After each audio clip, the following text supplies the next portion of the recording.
Bonjour et bienvenue, voici notre tour d'horizon économique, géopolitique et boursier. Nous sommes le jeudi 23 novembre et pour comprendre comment tourne la planète finance, c'est sur la bourse au quotidien et nulle part ailleurs. Et l'épisode du jour s'intitulera « Ce monde merveilleux où plus rien n'a d'importance ».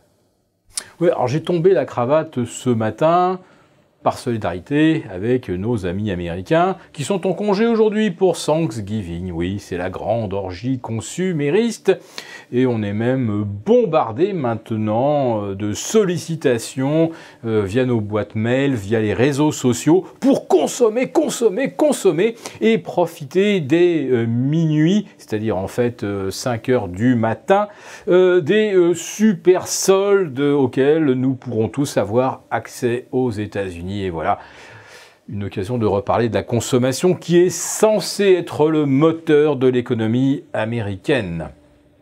Une consommation qui continue de se faire à crédit. Le crédit, toujours le crédit. Et voilà que ça coince ce matin en Chine à cause du crédit. Ben oui, figurez-vous que après avoir inondé l'économie chinoise comme jamais dans l'histoire de la Chine, ni d'ailleurs dans l'histoire d'aucun pays, des injections monétaires massives d'un seul coup, passé le 19e congrès du parti, bien Pékin s'avise qu'il faudrait peut-être refermer un petit peu les vannes. Or, le crédit, c'est aussi ce qui permet d'acheter des titres en bourse.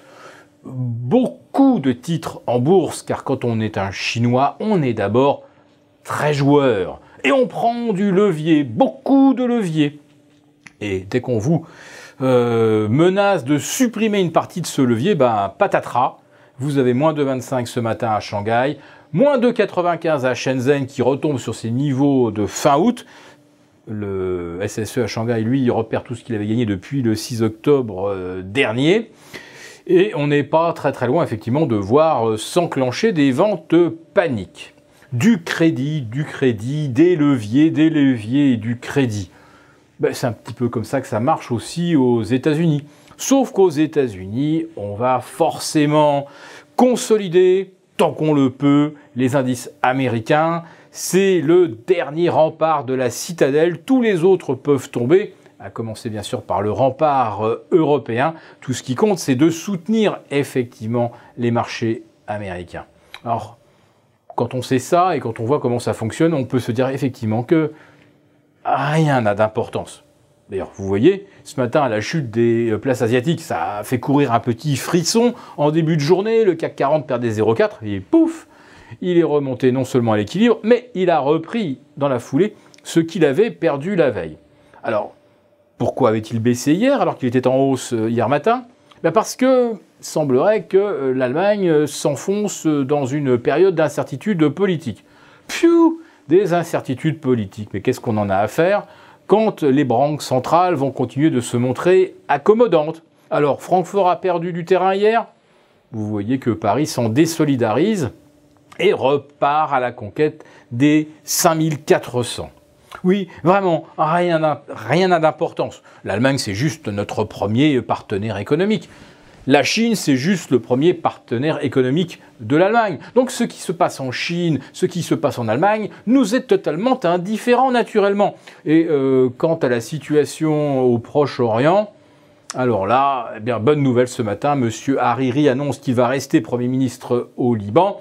Sa démission aurait véritablement placé en frontal le Hezbollah pro-chiite et les partis sunnites sponsorisés par l'Arabie Saoudite. Mais qu'est-ce qui nous garantit que tout va bien se passer en Arabie Saoudite avec M. Salman qui a fait arrêter ou qui a mis sur la touche pratiquement tous les plus hauts dignitaires des 7 autres tribus qui lui faisaient concurrence? Nous ne sommes pas devins, nous n'avons pas de boule de cristal, mais tout ce que nous pouvons dire, c'est que si M. Bin Salman avait un petit souci, ça pourrait commencer effectivement à inquiéter quelque part en Occident. Alors, que M. Bin Salman reste ou non au pouvoir, quelque part, ça ne change pas grand-chose au fait que à 60 $ le baril, ou même à 58 sur le WTI, l'Arabie n'y arrive plus. Il lui faut au moins 83 $ pour maintenir son propre modèle social, mais également pour continuer de soutenir des pays qui lui sont favorables ou sur lesquels il a de l'influence. L'Égypte, l'Algérie. Et puis maintenant, vous avez la Turquie, nous l'avons déjà évoqué hier, qui est au bord de la banqueroute avec 450 milliards d'endettement en devises étrangères, majoritairement en dollars. Quand la livre turque perd 30% en l'espace de 2 mois et demi, vous comprenez bien que ça coince. Mais c'est pas un problème si l'Arabie Saoudite vient racheter les emprunts turcs. Le problème, c'est qu'elle ne peut plus le faire. Voilà, donc, comme ça, les nuages s'accumulent, mais nous sommes dans un monde merveilleux où rien n'a d'importance. Tout ce qui comptait, c'était évidemment de trouver la bonne occasion, d'être le premier à faire ses soldes pour Thanksgiving.